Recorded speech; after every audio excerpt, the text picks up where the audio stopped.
Welcome to all.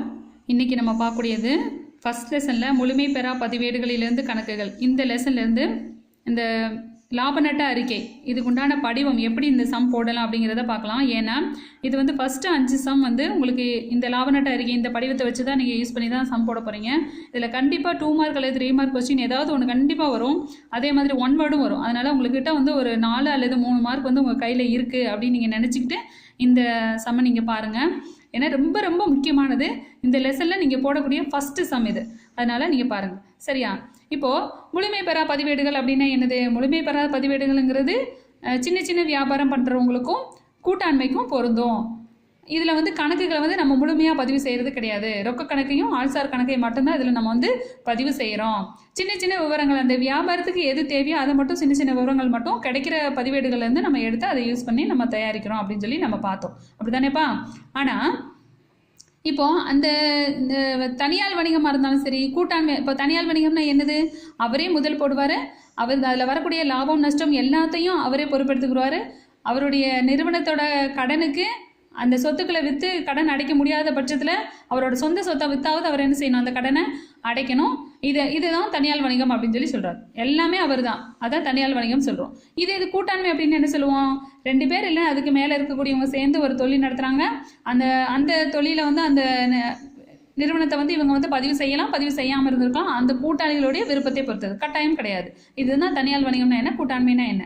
இந்த 2 இதுக்கும் பொருந்தக்கூடியது எது அப்படின்னா இந்த மெத்தட் தான், முழுமை பெறா பதிவேடுகள். இந்த மெத்தட் தான் நம்ம ஃபாலோ பண்ணுவோம். சரி, அதுலேயும் நம்மளுக்கு லாபம் எவ்வளோ நட்டம் எவ்வளோன்னு தெரிஞ்சுக்கணும். இப்போ நீங்கள் ஒரு வியாபாரம் பண்ணுறீங்கன்னு வச்சுக்கோங்க, தனியார் வணிகம். நீங்கள் தான் நீங்களே ஒரு முதல் போட்டு ஒரு தொழில் பண்ணுறீங்க.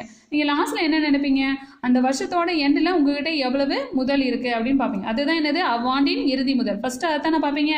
அந்த வருஷத்தோட எண்டில் நீங்கள் எவ்வளோ லாபம் வருது இல்லை நட்ட வருதுன்னு தெரிஞ்சுக்கணுன்னா அந்த வருஷத்தில் லாஸ்ட்டில் எவ்வளோ முதல் இருக்குது அப்படின்னு பார்ப்பீங்க. அப்போ இறுதி முதலை ஃபஸ்ட்டு எழுதிடுறோம். அப்போ எடுப்புகள் அந்த வருஷத்தில் ஏதாவது எடுத்திருந்தீங்கன்னா அதை என்ன செய்யணும்? நீங்கள் சேர்த்து வச்சுக்கணும். இல்லை இப்போ நீங்கள் கணக்கு போடுவீங்களே, லாஸ்ட்டில் என்கிட்ட இவ்வளோ இருக்குது, இடையில இவ்வளோவெல்லாம் எடுத்திருக்கேன் அப்படின்னு யோசிப்பீங்க. அப்போ 2 சேர்த்து வச்சுக்கலாம் அப்படின்னு சொல்லுவீங்களே. அப்போது இறுதி முதல் ஃபஸ்ட்டு கூட்டுக ப்ளஸ் பண்ணணும். எதை ப்ளஸ் பண்ணணும்? எடுப்புகளை என்ன செஞ்சிடறோம்? ப்ளஸ் பண்ணிடுவோம். அதில் ஏதாவது எக்ஸ்ட்ராவாக முதல் கொண்டு வந்திருப்பீங்க இல்லையா? அந்த நீங்கள் நடத்தக்கூடிய தொழிலை விரிவுபடுத்துறதுக்காக ஏதாவது இடையில முதல் கொண்டு வந்தீங்கன்னா அதுக்கு பேர் தான் என்ன சொல்கிறோம்? கூடுதல் முதல் சொல்கிறோம். அப்போ அந்த கூடுதல் முதலையும் கழிக்கணும். கழிச்சா தானே உங்கள்கிட்ட லாஸ்ட்டில் எவ்வளோ மிச்சம் இருக்குன்னு தெரியும். அதனால கூடுதல் முதலையும் என்ன செய்யணும்? கழிக்கணும். கழிச்சது போக கிடைக்கக்கூடியதான் என்னது? சரிகட்டப்பட்ட இறுதி முதல். அதுக்கப்புறம் தொடக்க முதல். ஆரம்பத்தில் நீங்கள் தொழில் ஆரம்பிக்கும் போது ஒரு முதல் கொண்டு வந்திருப்பீங்க இல்லையா? தொடக்க முதல். அந்த தொடக்க முதலை கழிச்சிங்கன்னா தான் லாஸ்ட்டில் உங்கள்கிட்ட மிச்சம் எவ்வளோ இருக்குங்கிறது தெரியும். அப்போது கழிக்க தொடக்க முதல் எவ்வளோ போட்டு மைனஸ் பண்ணிங்கன்னா ஒன்று அந்த வருஷம் உங்களுக்கு லாபமாக இருக்கலாம் அல்லது நட்டமாக இருக்கலாம். சரியா? இதுதான் இந்த படிவம். சம் போடும்போது இன்னும் உங்களுக்கு விளக்கமாக புரியும். இப்போ நீங்கள் முதல்ல புரிஞ்சுக்கோங்க. அதுக்கப்புறம் கண்ணை மூடிட்டு மனப்பாடம் பண்ணி வச்சுக்கோ. சரியா? இறுதி முதல் கூட என்ன செய்யணும்? எடுப்புகளை கூட்டணும். கூடுதல் முதலையும் தொடக்க முதலையும் என்ன செய்யணும்? கழிக்கணும். சரியா? அதுலேருந்து நமக்கு கிடைக்கக்கூடியது ஒன்று லாபமாக இருக்கும் அல்லது நட்டமாக இருக்கும். சரியா? இதுதான் பார்க்க போகிறோம். சம் பார்க்கலாம். சரியா? முதல்ல வந்து இதை வந்து படிவத்தை பார்த்துக்கோங்க. உங்களுக்கு நாளைக்கு சம் சொல்லித்தரேன். ஓகேவாப்பா? தேங்க்யூ.